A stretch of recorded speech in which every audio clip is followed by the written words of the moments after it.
will decision to hear and to listen the voice of God. And that is the Word of God. Okay? So in every situation, problems, pressure, sickness, need natin, trials natin, temptations natin, all these things are corresponding voices that speak to us. Tama po ba? Sa panahon na may pinagdadaanan ka, may boses kang naririnig. Sa panahon na napapagod ka na, nahihirapan ka na, may boses kang naririnig. So everything in this world has a voice.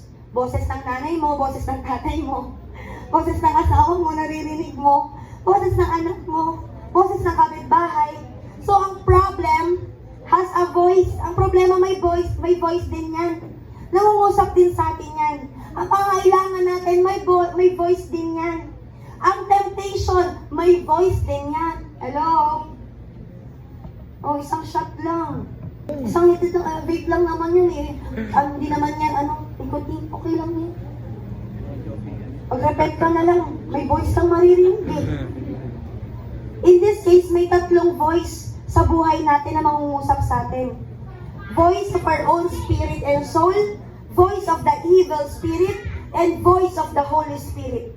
Di ko kaya, mahirap, ang hirap bumalik, nakakahiya, tagal ko na nag-stop, makasalanan ako, imposible. Marami tayong boses na maririnig. Tama po ba? But we have to decide to hear and listen the voice of God. The Word of God.